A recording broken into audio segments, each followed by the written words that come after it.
राम कथा के अनुसार अयोध्या में एक राजा हुआ करते थे, राजा दशरथ। राजा दशरथ की 3 रानियां थीं, कौशल्या, सुमित्रा और कैकेयी। इन 3 रानियों से उनको 4 पुत्र हुए, राम, भरत, लक्ष्मण और शत्रुघ्न। लेकिन मंथरा के भड़काने पर राजा दशरथ की सबसे छोटी रानी कैकेयी चाहती थी कि उनका बेटा भरत अयोध्या के राज्य सिंहासन में बैठे। इसलिए उनके कहने पर राजा दशरथ ने अपने बड़े पुत्र राम को 14 वर्ष के वनवास पर भेज दिया।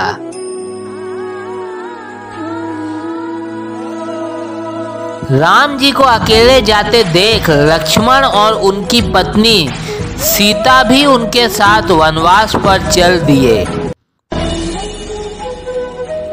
जंगल में लंकाधीश रावण माता सीता का हरण कर लेता है। फिर अपनी वानर सेना की मदद से श्री राम रावण का वध करके अपनी पत्नी सीता को मुक्त कराते हैं। विभीषण को लंका का राज्य सौंप देते हैं। 14 वर्ष के वनवास के बाद भगवान राम, माता सीता और लक्ष्मण अयोध्या वापस लौटते हैं। अयोध्या आने पर उनका खूब सत्कार किया जाता है। जगह जगह नगर को सजाया जाता है और दिए जलाए जाते हैं। इसी दिन हिंदू त्योहार दीपावली भी मनाई जाती है। हिंदू मान्यताओं के अनुसार भगवान राम को विष्णु का 7वां अवतार भी माना जाता है। राम एक आदर्श बेटे, प्रजा की रक्षा करने वाले राजा, पत्नी को प्रेम करने वाले पति और अपने सिद्धांतों पर चलने वाले राजा थे। उनकी इन्हीं खूबियों के कारण उनको मर्यादा पुरुषोत्तम भगवान राम कहा जाता है।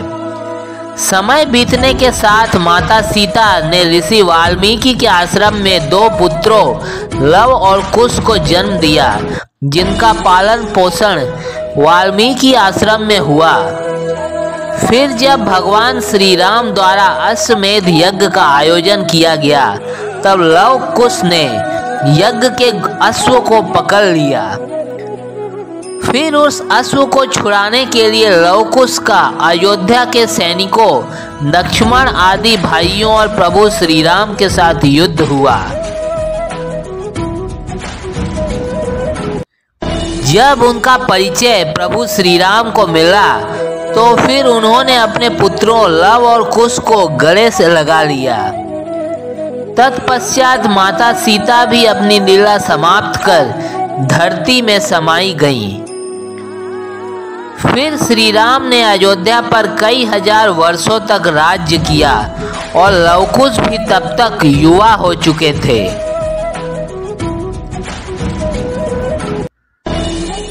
लव और कुश की वीरता के चर्चे दूर दूर तक थे। फिर वह समय आया जब भगवान श्री राम अपनी लीला समाप्त करने वाले थे। भगवान श्री राम ने अपने भाइयों सहित अपनी लीला समाप्त की और सरयू नदी में जल समाधि ले ली। जब प्रभु श्री राम सरयू में जल समाधि ले रहे थे, उस समय सभी अयोध्या वासियों ने भी उनके साथ सरयू नदी में जल समाधि ली। फिर अयोध्या का राज्य भी नहीं रहा, समाप्त हो गया। अर्थात अब अयोध्या को एक तीर्थ स्थल बना दिया गया था। भगवान श्री राम के साकेत धाम में प्रस्थान के पश्चात लव और कुश ने शासन किया। लव ने कुशावती नामक नगरी बसाई और उस पर राज्य किया, और कुश ने श्रावस्ती नामक नगरी पर अपना साम्राज्य बसाया। लक्ष्मण, भरत और शत्रुघ्न के पुत्रों ने भी अपने अपने राज्य पर शासन किया। सभी भाई प्रेम के साथ रहते थे। प्रेम और सौहार्द सभी भाइयों के बीच में बना हुआ था। जब बाद में कलयुग के समय राजा विक्रमादित्य ने अयोध्या को पाया तो अयोध्या में सिर्फ जंगल और पुराने मंदिरों और भवनों के अवशेष बचे हुए थे। सारे भवन और मंदिर जीर्ण शीर्ण अवस्था में पाए गए। अयोध्या के जीर्णोद्धार की प्रक्रिया में बहुत मेहनत लगी और अंत में सभी महत्वपूर्ण जगहों की खोज की गई और उन्हें फिर से बसाया गया। श्री राम के जाने के पश्चात लव और कुश बीच बीच में अयोध्या में तीर्थ स्थल के दर्शन के लिए जाते थे। एक बार अयोध्या जाते समय कुश ने एक नाग कन्या के साथ विवाह किया और अयोध्या में एक शिव मंदिर का निर्माण किया जिसे नागेश्वर नाथ मंदिर के नाम से जाना जाता है। उसी नागेश्वर नाथ मंदिर को सर्वप्रथम विक्रमादित्य ने खोजा और उसी के आधार पर धीरे धीरे बाकी सब जगहों की खोज की। हनुमान जी ने भगवान श्री राम के साकेत गमन के पश्चात हमेशा लव और कुश दोनों भाइयों की देख रेख की और कुशलता से राजकाज करने में दोनों की सहायता की। एक समय की बात है, एक राक्षस जिसका नाम दुर्जय था और जिसने वरदान स्वरूप भगवान शिव से दिव्यास्त्र प्राप्त किया था, ने लव और कुश के ऊपर अपनी सेना सहित आक्रमण किया था। दोनों सेनाओं के मध्य घमासान युद्ध हुआ। दुर्जय ने अपने दिव्यास्त्र के प्रहार से लव को बुरी तरह घायल कर दिया था, जिससे उसका बचना असंभव था। तब हनुमान जी ने पुनः संजीवनी बूटी लाकर लव को जीवन दान दिया था। फिर उस राक्षस दुर्जय ने लव और कुश पर अपने दिव्यास्त्र का प्रयोग किया,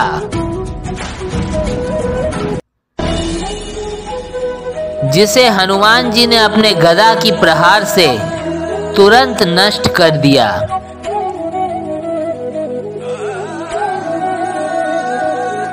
अंत में उस राक्षस दुर्जय की हार हुई और हनुमान जी ने उस राक्षस दुर्जय का वध कर दिया। दुर्जय का वध होते ही उसकी सभी सेनाएं तितर बितर हो गईं और युद्ध भूमि से भाग गई। इस प्रकार लव और कुश इस युद्ध में विजयी हुए। फिर कई बार भगवान श्री राम के ना रहने का फायदा उठाने के लिए राक्षसों ने लव कुश पर आक्रमण किया, पर हर बार हनुमान जी की मदद से लव और कुश ने उन राक्षसों का प्रयास विफल कर दिया। लव और कुश अपने काल में बहुत ही अच्छे शासक हुए और धर्म के साथ उन्होंने राज्य का पालन किया। फिर बहुत सालों राज्य करने के बाद अंत में उम्र बढ़ जाने पर दोनों भाई इस संसार से चले गए। कुछ जगह उल्लेख है कि अपना राज्य अपने पुत्रों को सौंपकर लव और कुश हिमालय चले गए थे और वहां पर उन्होंने अपना शरीर त्याग कर मोक्ष को प्राप्त किया था। उनके वंशजों ने कुशावती और श्रावस्ती पर राजपाट संभाला और वर्षों तक राज्य किया।